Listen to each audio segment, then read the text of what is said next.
Embracing failure.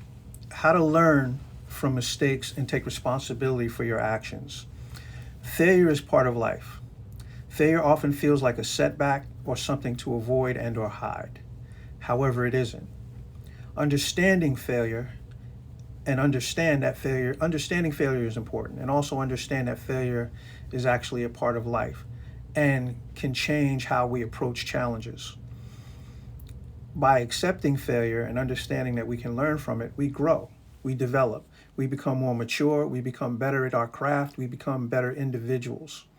Right now we live in a world where a lot of people are in positions of power and control, but yet they don't take responsibility. Some of us are in relationships where we're dealing with people who don't want to take responsibility for the things that they've done. And sometimes it's us that don't want to take responsibility for the parts that we've played in our own demise or our own unhappiness. But understanding that admitting that you made a mistake is not failing, it's part of growth. Recognizing mistakes and learning from them, again, is part of life. Taking responsibility for our actions will help us to grow from those experiences. Failure becomes a powerful tool when a person can develop that in themselves so that they can move forward. Stop looking at failure as just that failure. Failure is a stepping stone to growth, to development, to you becoming a better person, a better human being, and being able to interact with people positively and productively. Why is failure a part of life? Everyone fails at some point. Nobody's perfect. It is impossible to succeed in everything without encountering some type of obstacle, some type of difficulty. Failure is a sign that you're moving. You're moving. Why? Because you're doing something. It's not a sign of weakness or incompetence. What it is it's a sign that you are trying and pushing boundaries and learning to recognize on how you can help or how you can use it to help you and how you can help others as you move forward. So recognizing it helps you reduce fear and shame often as you associate it with mistakes. But again, we have to be able to accept that failure. We have to be able to take that information and then use it to make the necessary corrections so that we don't repeat it, so that we don't make the same mistakes again. So, how do we learn from mistakes? First step is to understand that from failure is to understand failure is to recognize that mistakes are mistakes. So recognizing them and understanding clearly what those mistakes mean, how you can use those things to move forward with your life, and also looking at what happened without blaming yourself and or making excuses. So ask yourself these questions when you fail. What went wrong? What could I have done differently in that particular situation? Not what somebody else would have done, but what did you do wrong? What could you have done to make the adjustments?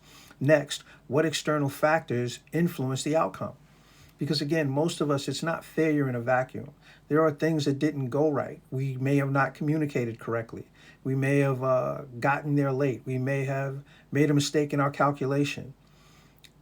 There's an old saying, I believe it's called measure twice, cut once. Again, what I want you to do is write down your answers that can help you to clarify your thoughts and your emotions at the time that you particularly failed or after that. All right. This process can encourage you to be honest and reflect on what was essential for your growth, what will be essential for your growth. Again, failure is part of life, and you can extract lessons from that experience. You know, every mistake teaches you something, something valuable, something valuable. For instance, you made a mistake. What are the things that you want to do to make the correction? Do you need to improve your communication? Do you need to be on time? Do you need to take better care of yourself? Do you need to pay attention to things that you haven't been paying attention to and make them more of a priority than the thing that you presently have as a priority, or the thing that got in your way as a priority that kept you from reaching your particular goal? Time management, all of those different things. Utilizing your skills, talents, and abilities so that you can move forward in what is it that you want to do. So take responsibility for your actions. Take responsibility for your actions means your role in the outcome, whether it was positive or negative. This requires courage, humility, but also builds trust and respect in relationships, not only in your household or with your family, but also in your work environment. Now, understand that some people, credibility is just not them. Taking responsibility is just not them. And those are people that, as much as possible, you need to remove yourself from their environment. Why? Because those people are toxic and they're going to be energy suckers. They're going to take from you. So admit your mistakes openly, and then that shows accountability and the willingness to improve. So here's some practical steps for taking responsibility. Admit your part without shifting blame. If you were part of it, take responsibility for the part that you were a part of and move on. Don't take it all on, but take responsibility for whatever it is that you played in that particular situation. Next, apologize sincerely. This can have a positive effect. Some people are going to listen. Some people are never going to listen, no matter how much you tell them and no matter how much truth or honesty you put in front of them. Note that and then make your adjustments as you deal with them. I'm not saying lie to them in the future, but I'm saying know who you're dealing with. Next, commit to change. By setting specific goals to avoid misunderstanding or misrepresentation, you also avoid more mistakes that could happen. Again, a lot of people are in their own mind. So if they're in their own mind as you're talking to them, then that means they're not taking in what you are trying to put out to them. But that's also a key for you to understand how to deal with that person or persons moving forward. Next, seek feedback. Find others with different perspective on how they may have dealt with it. Again, and take that information in, and then what is useful, use. What is not useful, discard it. Why? Because it's not useful. It's not productive. It's not moving the needle forward. Okay? Next, build emotional intelligence through failure. Emotional intelligence, EQ, plays a critical role in how we handle failure. EQ involves recognizing and managing your emotions and understanding others' feelings. Can you change their feelings? No. Can you make them feel or act a certain way? No. But you can present yourself as the best person that you are and move forward. And also understand that your responses need to be constructive as you move forward. Don't meet a negative with a negative. Meet a negative with a positive, and then again, act accordingly. Do what you need to do to build your EQ when you're facing failure. Okay, now, you want to practice awareness.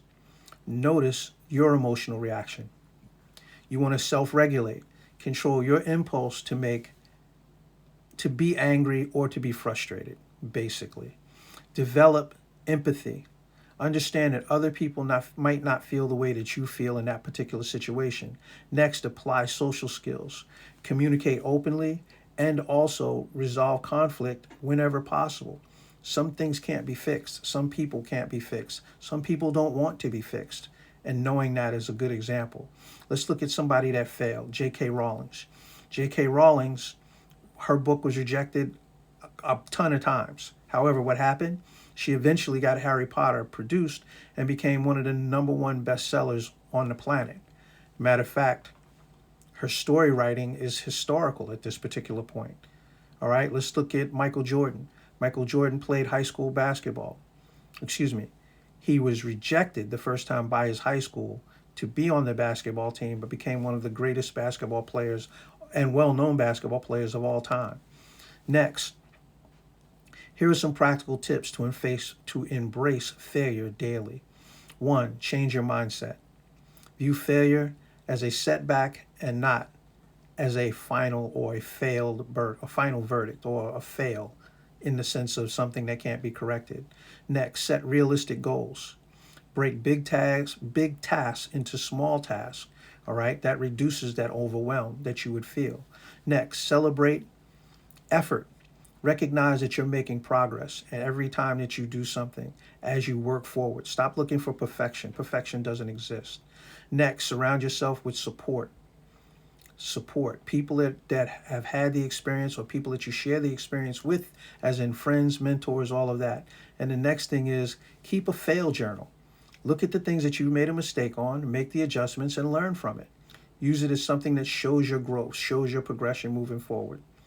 Again, I hope these habits help and normalize failure, help you in normalizing failure, and make it easier for you to face challenges with confidence.